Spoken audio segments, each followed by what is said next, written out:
Hola, mi nombre es Suemi Gómez. Bienvenido a este segundo programa de esta serie de podcast. Es un gusto también acompañarles. Mi nombre es Armando Orozco. En el tema anterior hablamos sobre el amor de Dios. Vimos que es un amor personal, incondicional, que toma la iniciativa y que quiere lo mejor para ti. Sin embargo, nos pueden surgir preguntas que son lógicas. Si Dios nos ama, ¿por qué en el ámbito personal hay tanta inseguridad, temores, envidias, mentiras, enojos, desequilibrios emocionales, competencia malsana, angustia, tristeza, limitaciones y soledad? También nos podemos cuestionar, si Dios nos ama, ¿por qué en la esfera comunitaria las familias se desintegran? Los hijos se rebelan contra los padres no muestran amor hacia sus hijos, ¿por qué hay luchas entre las generaciones? ¿Por qué hay competencias entre parientes? ¿Por qué hay odios? ¿Por qué hay violencia intrafamiliar? Podemos ir más allá y podemos cuestionarnos si Dios nos ama, ¿por qué hay guerra? ¿Por qué hay enfermedad? ¿Por qué hay pobreza? ¿Por qué hay desempleo? ¿Por qué hay injusticia social, discriminación, opresión y falta de libertad? En el fondo, late esta inquietud. Si Dios nos ama, ¿por qué no lo experimentamos? ¿Por qué nuestro mundo no es un paraíso donde se viva armonía, paz y justicia? ¿Dónde está el problema? Antes de intentar solucionar el problema, debemos hacer un diagnóstico acertado que nos ayude a identificarlo. Si un problema no está bien planteado, si no encontramos la raíz del problema, no lo podremos resolver. Cuando se descompone un automóvil, pues lo llevamos con el mecánico para que encuentre la falla y lo arregle. Cuando nuestro reloj no funciona, le pedimos al relojero que lo componga. Pero cuando se nos daña la vida, la existencia, cuando hay conflictos en nuestras familias, ¿a quién debemos recurrir? Y si el mundo o nuestra existencia no marcha adecuadamente, entonces hemos de preguntarle al Creador del mundo qué es lo que está sucediendo. Él, en su palabra, nos señala la raíz de los problemas que vivimos. Y podemos encontrar la respuesta en la Carta a los Romanos, capítulo 3, verso 23. Porque todos pecaron, todos están privados de la manifestación salvífica de Dios. Lo que en nuestro mundo impide que se manifieste el amor de Dios y se realice su plan de felicidad, de paz y de unión, tiene un nombre, y este es pecado. El pecado es la causa de cada uno de los males que aqueja a la humanidad. Imaginemos que es un día de mucho calor y que hay una lluvia fresca. Esta lluvia fresca es el amor de Dios sobre la creación. Pero nosotros nos hemos metido abajo de un enorme paraguas que nos impide sentir esta lluvia refrescante. Ese enorme paraguas se llama pecado. La palabra pecado tiene su origen en el griego hamartía, que significa errar en el objetivo. Cuando pecamos, erramos en nuestros objetivos, no llegamos a ser lo que debemos de ser. Perdemos la ruta de nuestra identidad y de la felicidad. El pecado es decirle a Dios, ya no quiero tu amor, ahora yo me hago el rey de mi vida, yo asumo tu lugar, te doy un golpe de estado y usurpo tu reino. Los pecados son las diferentes formas concretas en las que creemos que nuestro camino y nuestros medios para conseguir la felicidad y la realización personal o social son mejores que los de Dios. Dice la Carta a los Romanos en el capítulo 14, verso 23, todo lo que no proviene de la fe en Dios es pecado. Cuando nosotros no confiamos en el plan de Dios, depositamos nuestra confianza en ídolos que lo suplantan. Un ídolo es todo lo que ocupa el lugar de Dios. Sin embargo, quien pone su fe en fuerzas humanas o en ídolos, pronto se decepciona, pues su corazón siempre tendrá sed de Dios, esa sed que nada ni nadie puede saciar.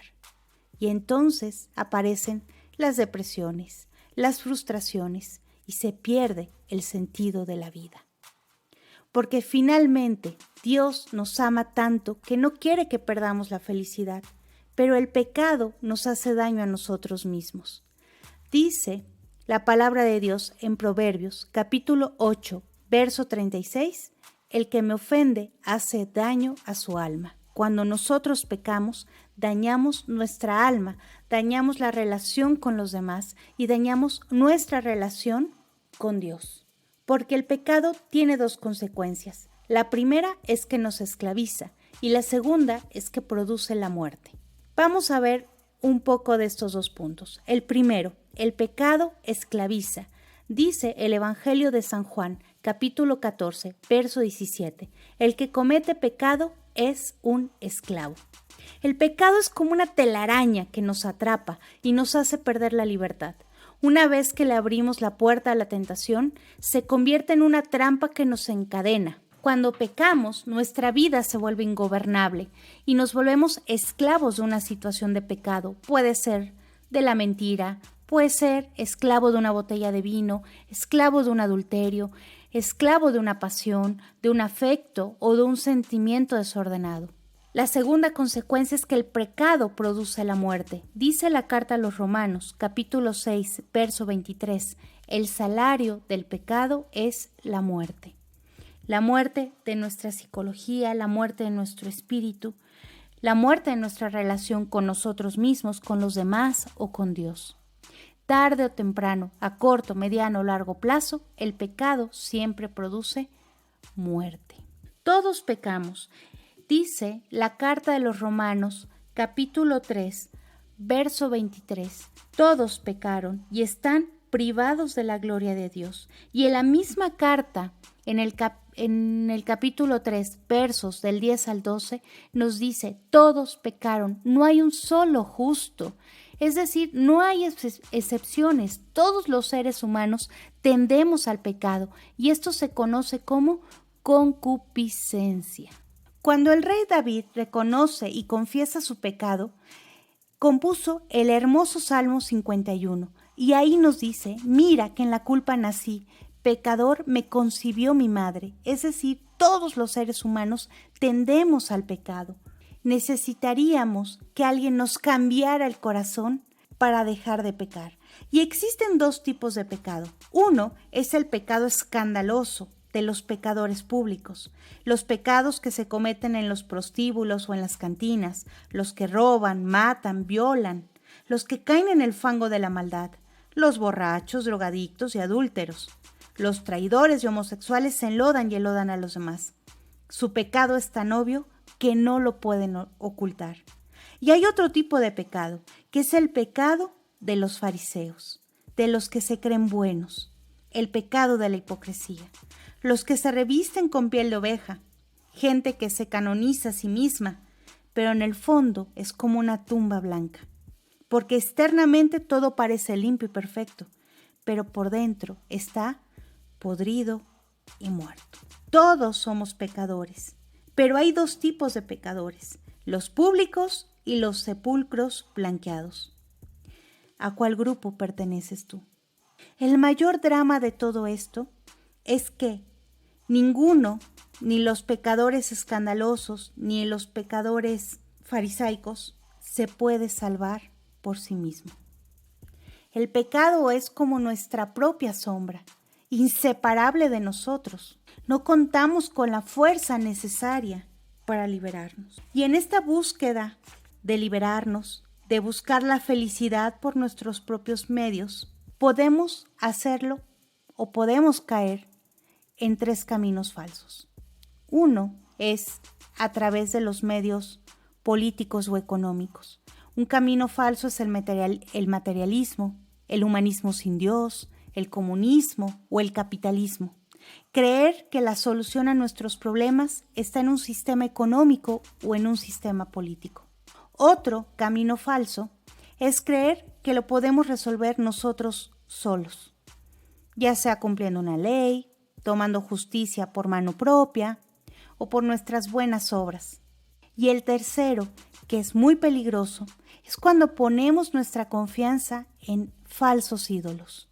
Es decir, caemos en las trampas de Satanás y ponemos nuestra confianza en el satanismo, la magia, verde, blanca, roja, negra, el color que le quieras poner, todas son iguales, es un ídolo falso, la brujería, el curanderismo, el control mental, la meditación trascendental, el yoga, la adivinación, el tarot, la lectura del té, de las cartas, del cabello, de los caracoles, la consulta de muertos, como es la ouija, todos estos son ídolos falsos.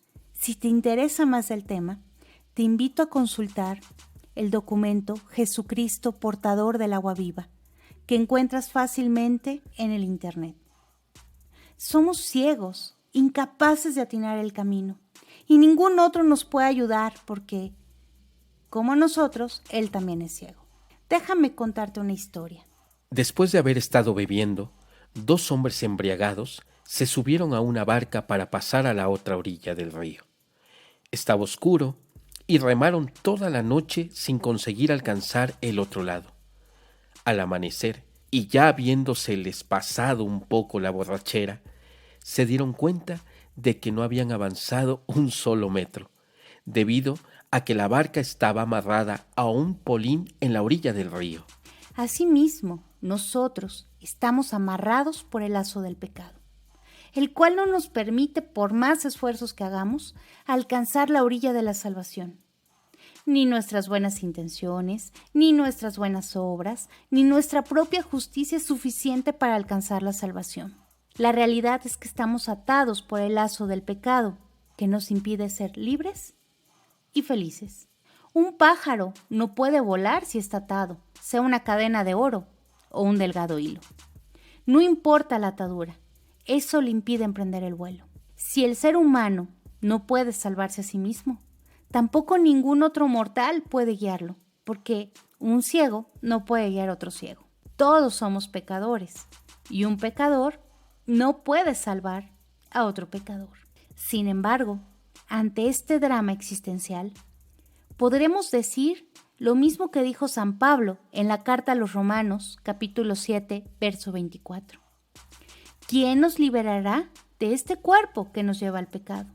El pecado tiene consecuencias muy concretas. Nos hace perder la identidad de hijos de Dios. Nos hace alejarnos de la verdadera felicidad. Apaga la luz de Dios en nosotros.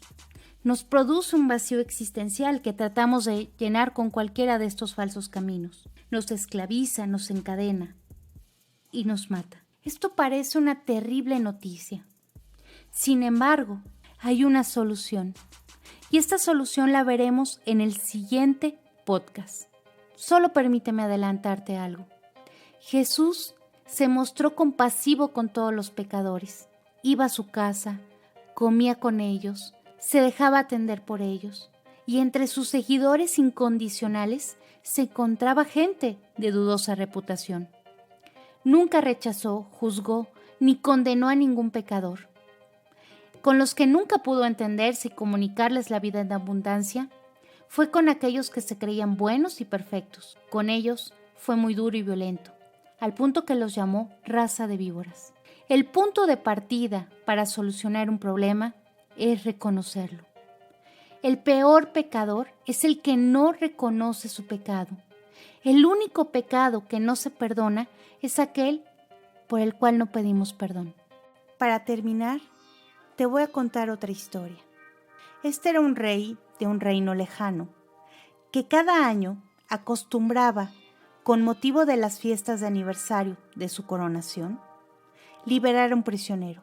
Cuando cumplió 5 años de monarca, él mismo quiso ir a la prisión, acompañado de su primer ministro y toda su comitiva, para decidir a cuál prisionero iba a liberar en esta ocasión tan especial.